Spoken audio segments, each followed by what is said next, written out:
Sessions, and we've got it's almost 4 a.m. We've got 20 minutes until 4:20, and today I want to talk about throwing a rave on a budget, and I definitely have a lot of experience in such a matter. Uh, Anyways, give me just a second.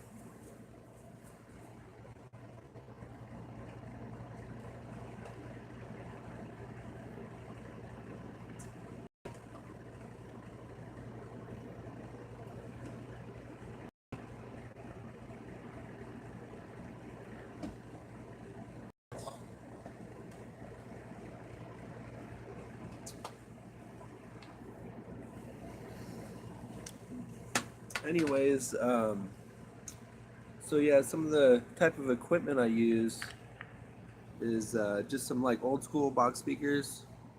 I don't know if you can see. I have to use that front camera on my phone here, so it's a little strange. I'm used to using the other camera. Um, yeah, I use old school box speakers. Anyways, so I know a lot of people kind of frown on trying to throw a rave on a budget and things like that. I've done it. I've done it quite a few over the years, quite a few times over the years. Whether it's uh,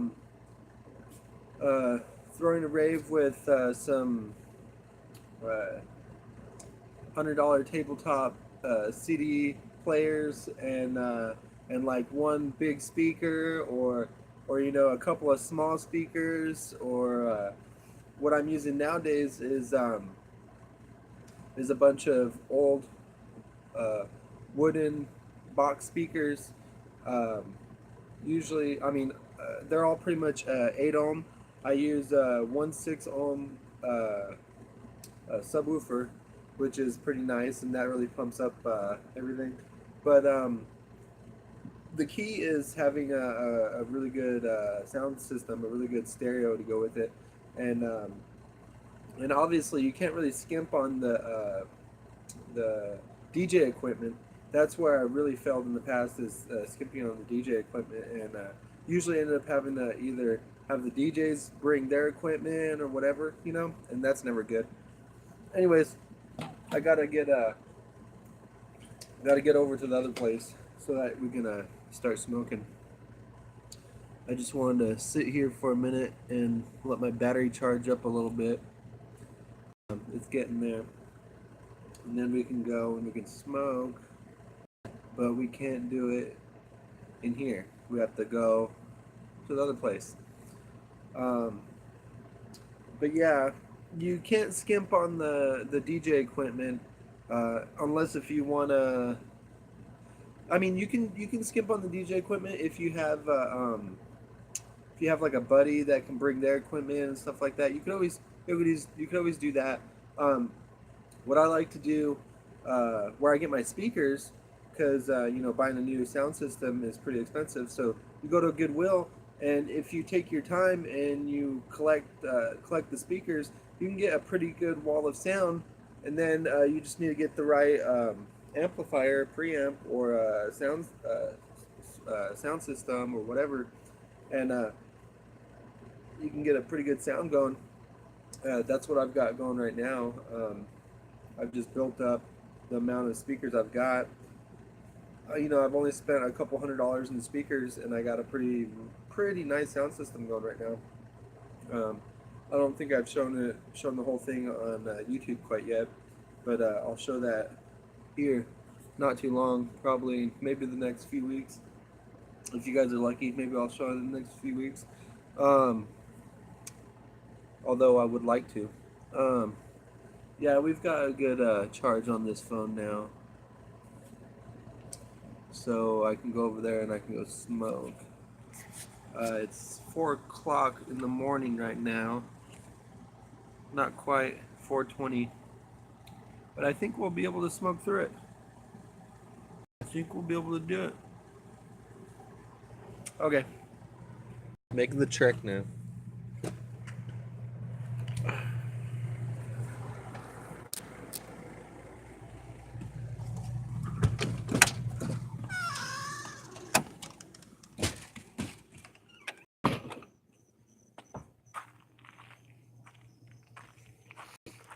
Smells like basil burning. It really keeps the mosquitoes away right now. It's pretty nice.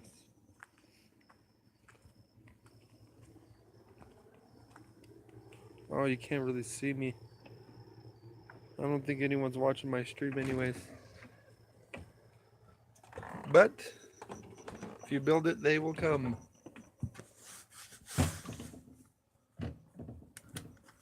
Let's see here. Uh-oh. Too many switches. Too many switches. Like I was saying, we need to just set this to 420 if it's going to be broken like that. You know? I don't know why anybody leaves broken clocks at a random number like that. It's just asinine. Oh, too funny. And a good signal. I've noticed watching some of my live streams after the fact, it seemed a bit blocky, so I don't know what's going on with that. I'm using my best phone and a good or decent internet connection. It's supposed to be decent, but you know, internet in rural places, right?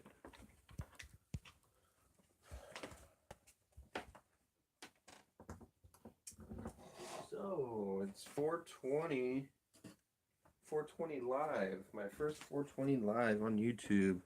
How awesome. Not really. And it's 4:20 a.m. of all time. What a creeper hour, you know. 4:01. I've had fucking problems with my wisdom teeth lately.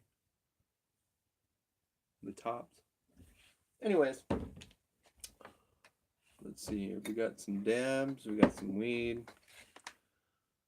I'm getting pretty low on stuff right now, so I guess I can't smoke a whole lot. But you know what? We got 15-20 minutes to blow right now, so I guess we're gonna have to smoke a decent amount. Can you even see that? Anyways, it's so asinine when people just shove things in the camera like that, you know? What kind of asshole does that? That's funny. Medical. Man, I swear. It's funny because I was, yeah, I guess this whole how to throw a cheap rave thing is going out the window. I was reading up and it's interesting because, you know, we've got so many states that legalize medical marijuana, which is against federal law.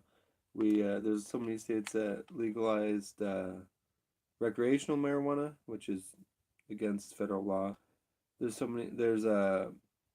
you know, Las Vegas, or not Las Vegas, but Nevada, I should say, legalized prostitution. That was pretty interesting. Which is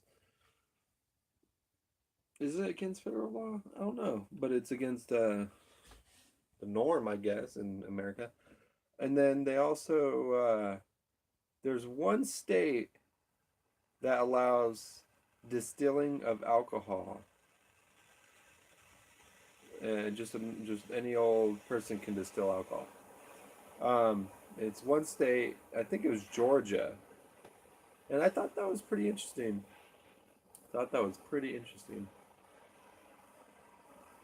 So, you know, it's really, cannabis isn't the only thing that states are going against federal law.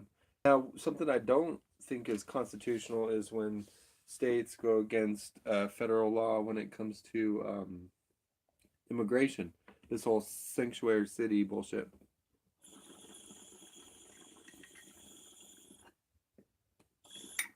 See, that's why I wish this whole strengthening the 10th Amendment, I wish it would really take cannabis out of that law and just have a strengthening the 10th Amendment law in general. Because as long as it's constitutional, it's lawful in each state, you know? So, you know, you legalize cannabis, well, legalizing it is constitutional. It was never constitutional to make it illegal in the first place. So that's cool. And then you know, prostitution, that's technically constitutional. Distilling alcohol, that's constitutional. Um, Making alcohol, constitutional. Cannabis, constitutional. All these drugs, it's unconstitutional to ban them. So, I think they definitely should go with just strengthening the 10th Amendment in the first place. Rather than just targeting weed specifically. But I guess that's neither here nor there. But yeah, back on the original subject, throwing a cheap rave, right?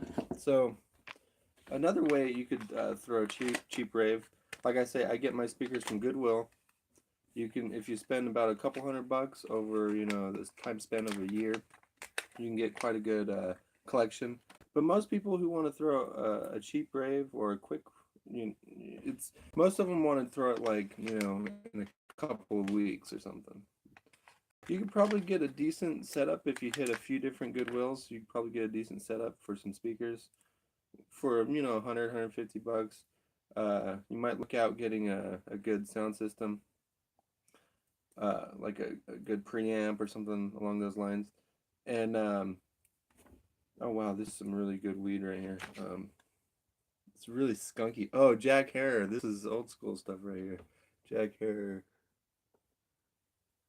Probably can't even see it, but yeah, that's some good stuff. Oh my gosh, it's awesome. Ooh, there's mosquitoes in here. Anyways, so yeah, you might be able to get a good sound system from Goodwill, some old school box speakers, and then if you've got some friends that are DJs or that are artists, you can have them perform. That's always a cheap way to to get together and throw it together, rather than doing it all yourself. Or you might just have to actually throw down some money for some legit DJs, which is fine too. You want some good music.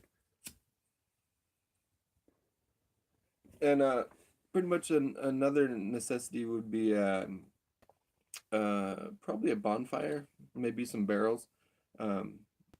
It'd be best if you had some lighting, some good lighting also.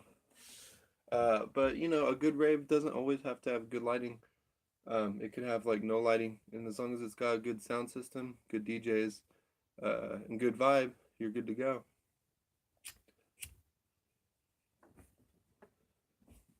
Yeah, I highly suggest some Jack Herer. When I was like 15 or 14 or 16 or something like that, when I was still a kid, I was reading a High Times, and they were talking about Jack Herer in there. And it's funny because I think I might have tried Jack Herer maybe one other time. Maybe. But I definitely like this. I haven't had a nice skunky, I guess it's skunk, but there's a certain flavor and taste that I haven't had in a while that's nice. This stuff is properly cured and all that stuff. It's really nice. Nice little pipe. Little cheap pipe. Let's see. 408, man. We're getting there, I guess. We're getting there. Might make it to 420, actually. Might actually make it to 420. Wish I had some music going. If I was in the other house, I could get some music going, but that is not the case. Oh, might not even have a lighter. Oh, no way. Oh, no, I got another. They always talk about white lighters being bad luck. I actually consider them with good luck. That's what I consider. But I was fucking with my dad the other day. I was like, oh man, that's fucking bad luck, man. Why you got that shit? You shouldn't have that. Man, these fucking mosquitoes are biting the shit out of me, bro. I guess that basil isn't working right now, man. It all burned up or something. Or it's not smelly enough in here for it. I need to go back out to that basil fire, I guess. But yeah, that shit worked pretty good earlier. That basil and that fire worked pretty good. Usually there's all these fucking bugs around the fucking light. There really wasn't any bugs out there. But yeah, I guess that's my only tips for throwing a cheap rave. See, the thing is, you don't really, you shouldn't expect to make money really at it, but at the same time, you reap what you sow, I guess. So if you put in a decent amount of work, you might get something out of it, And sometimes it's not always money. Sometimes it's just a good time, or you know, that type of thing. Anyways.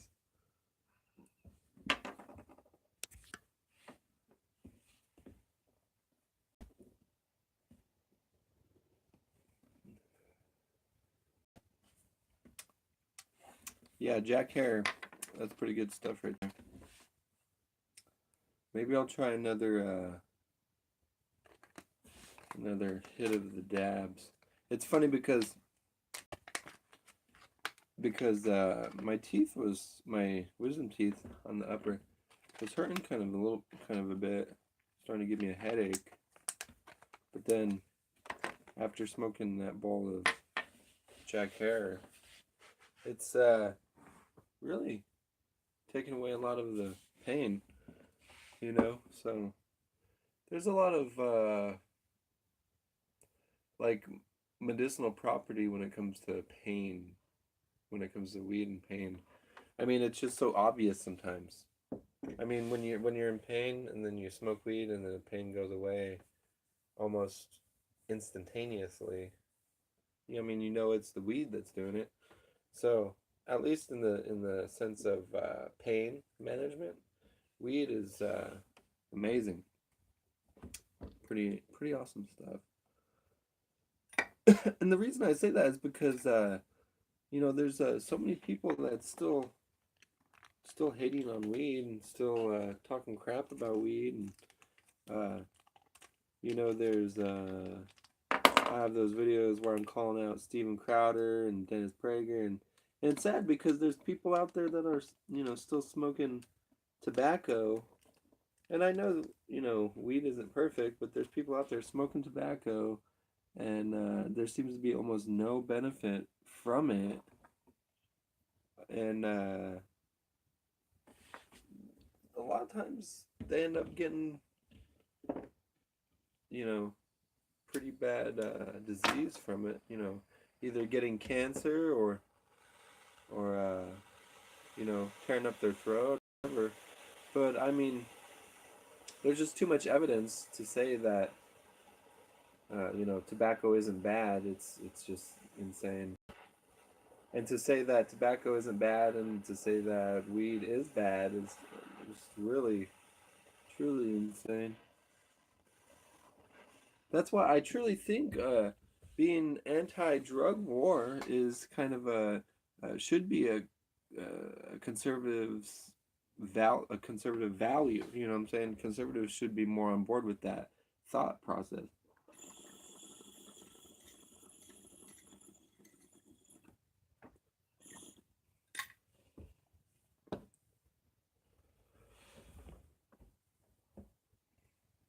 And it's funny because some of the same people that can't get their opiate medicine, their pain pills and stuff, they talk about how it's hard to get that nowadays, and it's like a lot of those people are the same people that voted for Trump, and it's like, well, you knew that Trump was gonna lock down on that, and it's kind of silly,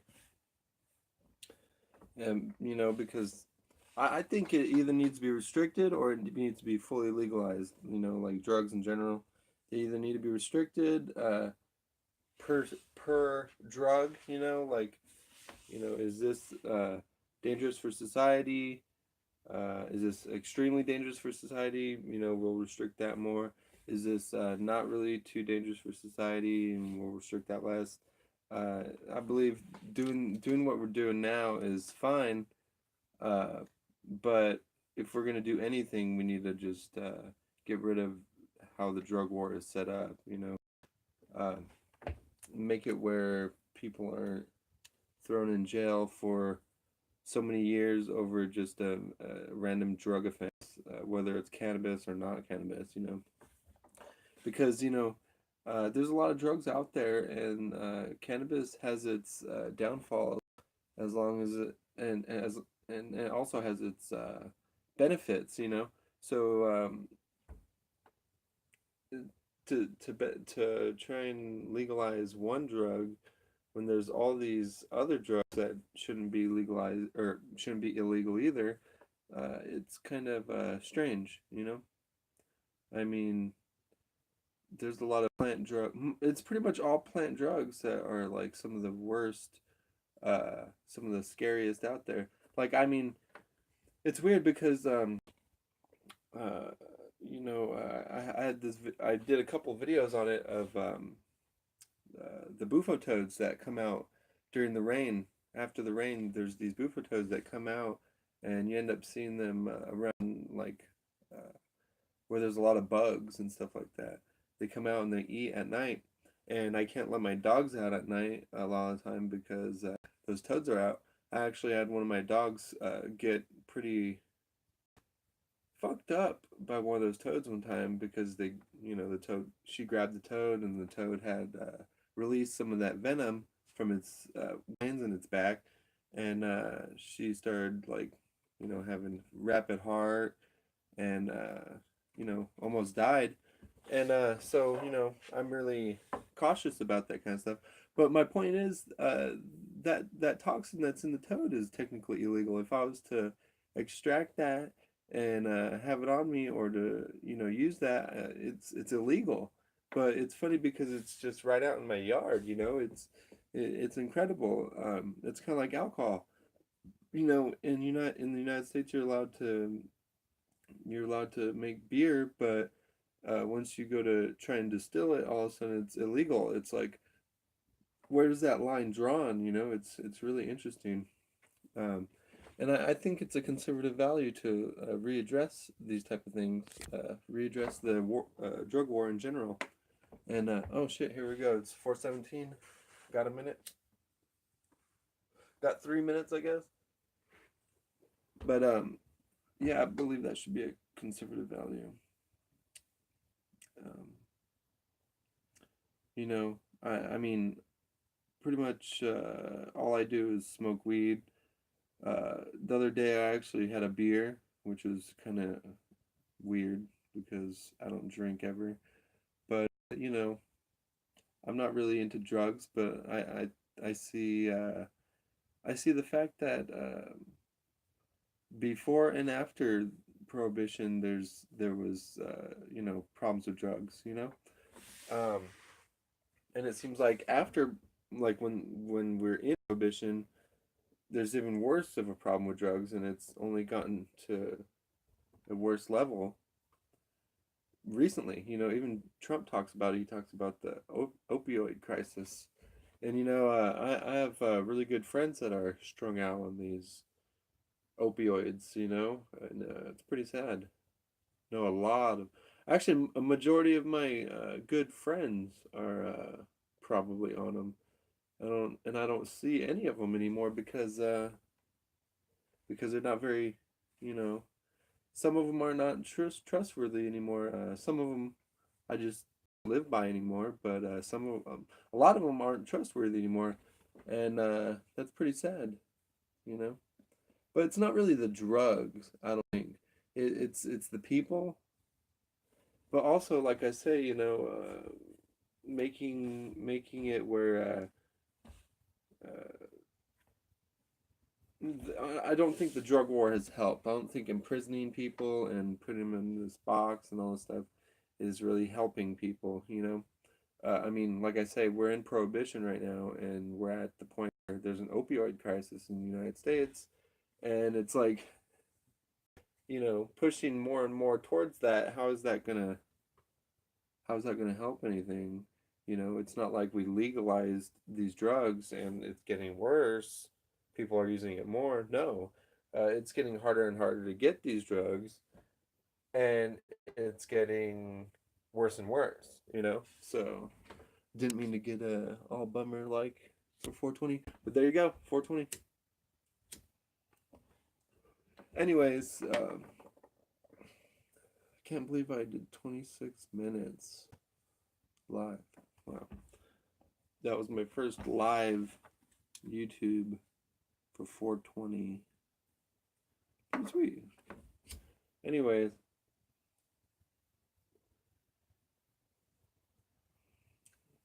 happy 420, y'all. Peace out.